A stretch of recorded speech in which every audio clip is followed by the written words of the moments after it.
Lundi 14 décembre, les menuiseries sont arrivées jeudi dernier. Et donc, ce sont des fenêtres double vitrage avec un bloc pour le volet roulant qui est ici. Et donc, on s'aperçoit en les montant que le volet roulant va se trouver à l'intérieur de la maison. Plutôt qu'à l'extérieur, et finalement c'est pas plus mal parce que ça fera moins lourd au niveau de la silhouette du chalet, n'est-ce pas?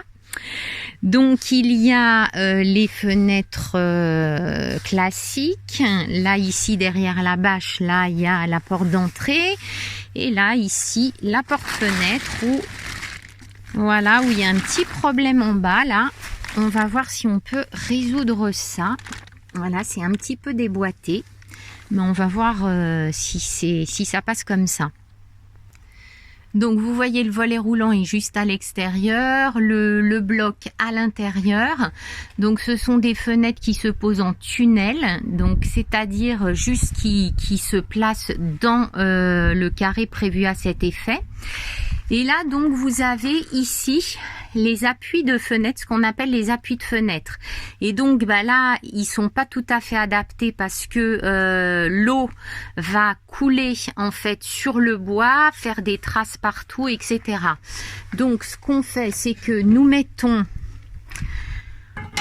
un appui de fenêtre donc supplémentaire qu'on va glisser dessous et qui fera, voyez, qui dépassera légèrement en fait, qui sera pas collé contre le bois et qui fera comme une petite gouttière, mais un peu plus loin du bois, ça sera pas collé sur le bois.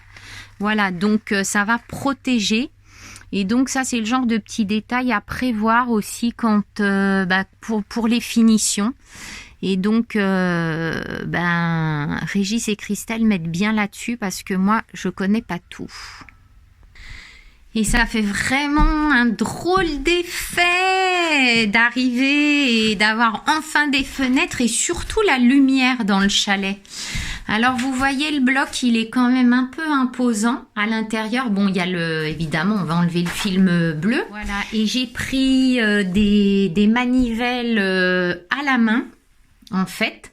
Donc je vais me faire les poignets à chaque fois pour descendre et monter le volet roulant, et c'est pas plus mal. Je voulais le moins d'électricité possible, bien évidemment.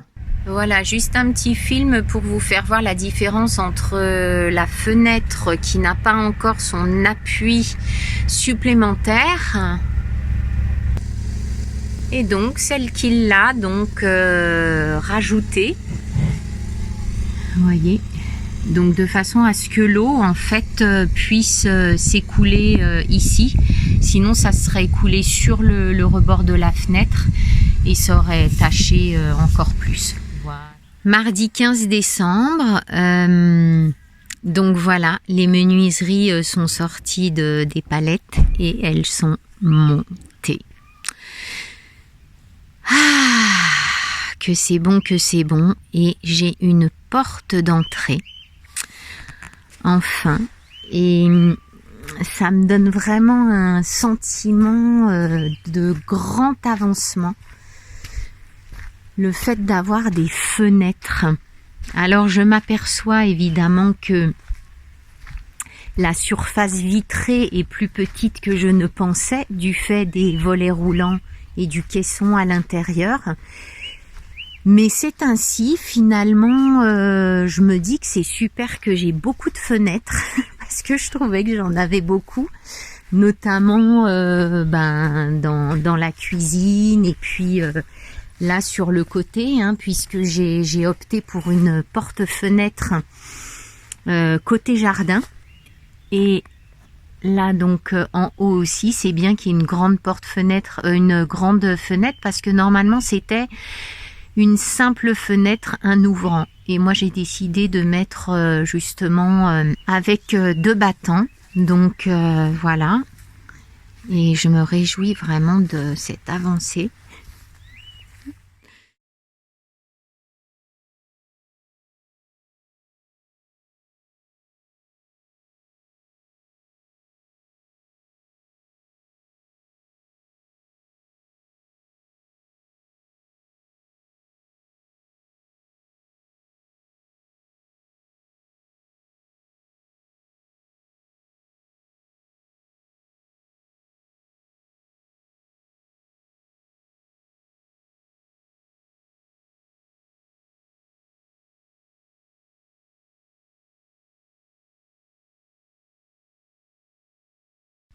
vendredi 18 décembre.